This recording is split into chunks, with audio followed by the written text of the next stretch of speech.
à toutes et à tous, on se retrouve aujourd'hui pour une nouvelle vidéo et ça sera un update lecture où je vais vous parler de 3 de mes dernières lectures faites il y a déjà quelques semaines pendant mes vacances. Et donc on va commencer tout de suite. On commence par Au-delà des promesses, le tome 2 de Black Fidelity de Shelby Cali chez Something Else Éditions. Je remercie Shelby et la maison d'édition puisque j'ai reçu ce roman en service presse. J'ai littéralement sauté dessus quand je l'ai reçu et je l'ai dévoré. Vous savez à quel point j'attendais ce tome 2 avec beaucoup d'impatience. Je vous remets vers là mon avis sur le tome 1. Et voilà. On retrouve donc ici Lynn qui a accepté de suivre la tournée des Black Fidelity malgré ce qui s'est passé avec Jet. Elle embarque avec eux sur la tournée, mais aussi avec Crystal, l'ex de Jet. Vous sentez là, rien de fait de dire le prénom, à quel point la nénette m'a agacée. La cohabitation est bien évidemment compliquée, électrique, que ça soit entre Jet et Lynn, Jet et Crystal, Lynn et Crystal, bref, entre eux trois, c'est très électrique, très compliqué, ça a beaucoup, on va dire, de répercussions sur le groupe et sur l'ambiance, mais Lynn essaye tant bien que mal de faire bonne figure, de rester relativement professionnelle, mais dès qu'elle est seule, elle s'écroule, elle pleure beaucoup, et Sean essaie d'être présent en tant qu'ami pour elle. Vraiment, ça m'a beaucoup touchée. Elle se demande même si elle a bien fait de continuer à travailler pour les Black Fidelity après tout ça. Et voilà, elle est en plein questionnement, en plein doute, en plein désarroi. Voilà, il y a beaucoup de sentiments au début du roman pour Lynn et c'est vraiment compliqué. Crystal n'aide pas. De son côté, elle veut tout faire pour récupérer Jet et elle va utiliser tous les stratagèmes les plus sombres, les plus pourris pour essayer d'y arriver. C'est un tome 2 que j'ai surkiffé. J'avais déjà beaucoup aimé le tome 1, mais j'ai vraiment beaucoup aimé ce tome 2 qui est plus sombre. On rentre vraiment dans des passages très sombres qui est tout aussi addictif et voilà, qui m'a tout autant emporté. La plume de Shelby est toujours aussi addictive, elle a toujours, comme dans le tome 1, cette capacité à m'accrocher tout de suite et à m'embarquer. Il n'y a pas de latence, il n'y a pas de moment où je me suis ennuyée. J'ai tellement plongée dans l'univers de Jet et Lynn que voilà, elle m'a emmenée dans son univers et ça le fait facilement. Voilà.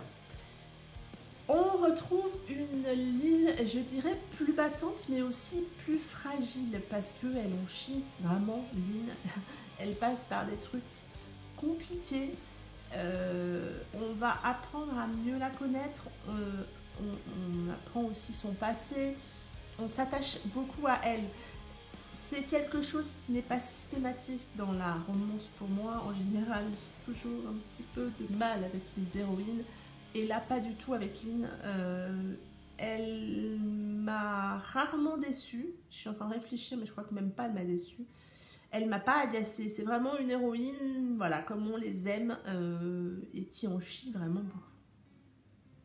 Jet, lui, il est énervant, il est agaçant, mais il est toujours aussi sexy. Il va faire preuve d'abnégation, ça m'a vraiment pris très fort au trip.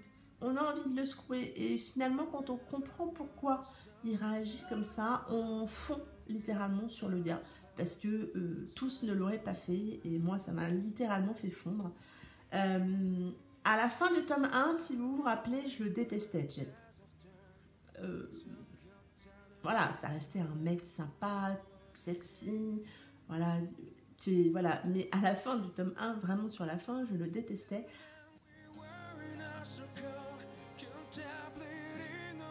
À la fin de ce tome 2, je crois que je suis amoureuse. Mais je te dis rien. Voilà, il fait preuve de tellement d'amour, tellement d'abnégation. Ce roman, le premier était pour moi montrait tout ce qu'on, jusqu'où on peut aller à cause de l'addiction, quelle que soit l'addiction. Et là, pour moi, on a toujours ce fond un petit peu qui traîne d'addiction, mais moins fort. Mais c'est surtout tout ce qu'on est capable de faire quand on aime quelqu'un. Et ouais, ça m'a vraiment pris au trip, vraiment. Ce tome 2 est une grosse claque qui m'a vraiment emmenée avec lui. J'ai aimé avec Jet et Lynn, j'ai chialé avec eux, j'ai souffert avec eux, j'ai eu peur avec eux. Ce roman, c'est vraiment plein de choses. La seconde partie du roman monte crescendo pour finir sur des émotions très fortes. Et ce tome 2 est limite du coup de cœur, mais je pense que cette saga va être un coup de cœur. Le tome 3, le dernier tome sort en novembre. Je l'attends avec une impatience, vous n'imaginez pas. Je lui ai mis la très belle note de 18/20 sur ce tome 2 et je ne peux que vous encourager à lire Black Fidelity parce que voilà, c'est quelque chose que moi je me suis laissée emporter dans cet univers et j'ai jamais été emportée autant, je pense, par une histoire. En fond de musique de là que vous entendez en ce moment, c'est la chanson Eternal Regrets de Evenline, une chanson qui apparaît dans ce tome 2 et sur un passage qui m'a pris littéralement des tripes. Je remercie Shelby Cali de m'avoir fait découvrir ce groupe parce que je trouve qu'ils ont de très belles chansons. Je craque littéralement pour celle-ci. Je les remercie de m'avoir autorisé à l'utiliser en fond de ma vidéo pour le moment où je parle de Black Fidelity. Et là aussi, je ne peux que vous encourager à la découvrir. Je mets toutes les infos dans la barre d'infos, justement. On passe au tome 1 de Véline qui s'intitule Sexe, crime et thérapie de Avril Siner. Ce roman, au départ, soyons honnêtes, ne m'avait pas plus attiré que ça. La couverture ne me plaît pas particulièrement, elle ne m'a pas plus attiré que ça. Et puis Shelby Cali m'en a tellement parlé et m'a tellement tenté que je me suis dit vas-y, et de toute manière ça peut permettre des fois de découvrir des pépites. Je crois qu'elle a eu raison d'insister, j'ai beaucoup aimé ma lecture. On retrouve ici Véline qui est un lieutenant de la brigade de répression du proxénétisme et pour les besoins d'une enquête, il a été transféré à la brigade criminelle, ce qui est loin de l'enchanter, loin de là. Sous les commandements de Mila de Brève, une femme au tempérament de feu, au caractère bien trempé, autoritaire et très sexy. La mission consiste à infiltrer un groupe de paroles pour des personnes qui souffrent d'addiction au sexe. Une mission qui colle parfaitement à Véline, lui qui aime les femmes sans complications, pour lesquels il paye. Et voilà, c'est une très forte addiction pour lui. Le début du roman commence sur une scène assez cocasse et voilà. L'enquête piétine, les cadavres s'accumulent et finalement Mila et Véline vont devoir collaborer plus efficacement pour avancer et résoudre l'enquête. Cette lecture change puisque là on est dans un roman à suspense avec de la romance, mais voilà, on est quand même vraiment sur une enquête policière. Et puis ça change parce que Véline est un héros atypique, énigmatique, séduisant en apparence, mais quand on creuse, on se rend compte qu'il est très cynique et sans filtre, vraiment sans filtre. Et vu qu'on a une narration du point de vue de Véline, on a donc des situations cocasses, assez drôles, vraiment intrigantes, et sur fond de pensée, je vais dire très masculine, très... on est dans la tête d'un homme, et d'un homme qui a une addiction au sexe. Donc vous imaginez un petit peu ce que ça donne. C'est pas vulgaire, ça aurait pu vraiment être quelque chose qu'on aurait pu reprocher. Pas du tout, c'est très bien fait de la part de l'auteur. Et vraiment, moi, j'ai adoré parce que j'ai beaucoup rigolé. Mila, elle, quant à elle, elle est très... elle a beaucoup de répondants. Et du coup, ça crée beaucoup de joutes verbales entre les deux. Et du coup, ça donne un duo très explosif avec Véline, rempli d'humour. Voilà ce que je vous disais. Mila, elle a pas sa langue dans sa poche. Elle rend coup pour coup à Véline. Et ça crée quelque chose de très agréable à lire. L'intrigue est bien ficelée, on ne devine pas le dénouement, en tout cas moi je ne l'ai pas deviné et pourtant j'ai cherché parce que j'avais quelques hypothèses mais qui se sont très vite écroulées. Et la plume de l'auteur est très fluide, on a un rythme soutenu, on ne s'ennuie pas, elle a une plume remplie d'humour. Et elle a injecté ce qu'il fallait de romance dans cette histoire pour que ça le fasse, quoi. Et c'est vraiment une lecture fraîche, même si c'est sur fond d'intrigue policière, qu'il y a des meurtres. Du fait de Véline, c'est frais à lire, ça fait du bien. J'ai beaucoup aimé ce qui se dégageait de ce roman, vraiment. Ce tome 1 pour moi est très très prometteur. Comme vous avez pu le voir, j'ai mis le tome 2 dans ma pile à lire de septembre.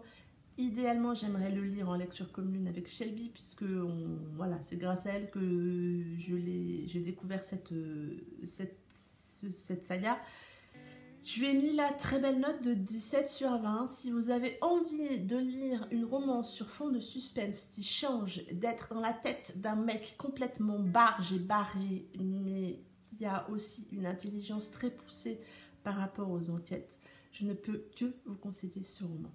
On passe ensuite au roman Le combat d'une vie de Samy FG et Virginie Romance. On retrouve ici Connor d'un côté et Amalia de l'autre. Connor est un jeune homme qui a une sœur qui s'appelle Cassie et ils vivent tous les deux quasiment seuls, leurs parents voyageant beaucoup. Ils passent leur journée ensemble avec leurs meilleurs amis qui passent aussi beaucoup de temps avec eux. Et un soir d'été, alors que leurs parents doivent rentrer de voyage, une terrible nouvelle tombe. Leur avion s'est crashé et ils sont morts tous les deux. Du coup, Connor va devoir prendre en main les choses, sa vie, celle de sa sœur. Il va devoir gérer tous les papiers pour qu'elle puisse rester avec lui. Elle est à quelques mois de sa majorité, mais il ne souhaite pas être séparé. Et du coup, Connor, qui lui est majeur, fait le nécessaire. Et donc, quelques mois après, les démarches se terminent. Ils vont signer tous les papiers chez le notaire. Et en sortant du notaire, après avoir quitté leurs amis, Cassie et Connor rentrent chez eux en moto. Mais sur la route, une voiture va griller un feu et va les percuter.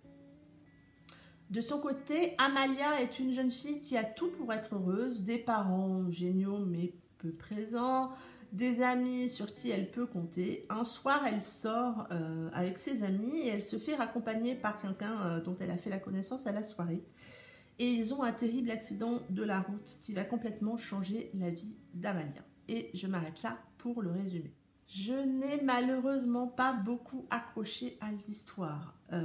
Tout va trop vite. Mais quand je dis tout, pour moi, c'est tout. C'est un avis personnel, mais je vous le donne tel que je l'ai ressenti. L'histoire entre les deux personnages, donc Connor et Amalia, va trop vite. Les sentiments vont trop vite. Les mots d'amour vont trop vite.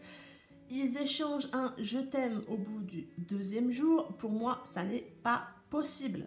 Il faut quand même une certaine crédibilité et pour moi dans la vie ça va pas si vite et donc là du coup ça m'a un petit peu gênée. Il y a aussi énormément de souffrance dans ce roman. Ne râlez pas. Oui, on nous prévient. Oui, je vous dis que j'aime en général quand les héros souffrent. Oui. On a quand même deux protagonistes, les deux, qui ont vécu quelque chose de très très dur. Ça fait beaucoup dans la vie. Pareil, là, moi non plus, ça m'amène pas autant de crédibilité. Ça reste possible, mais du coup, moi là, c'est trop. Bon, limite, c'est trop. Ça manque parfois un peu de sentiment. J'ai eu plutôt l'impression de lire un très bon article de faits divers plutôt qu'un roman. Les sujets traités, par contre, pour le coup, que ce soit le deuil, les accidents et toutes les conséquences des accidents, sont très, très, très bien traités. On sent la recherche sur le sujet, peut-être aussi un certain vécu dans l'entourage. Et du coup, j'ai trouvé cet aspect-là très bien traité.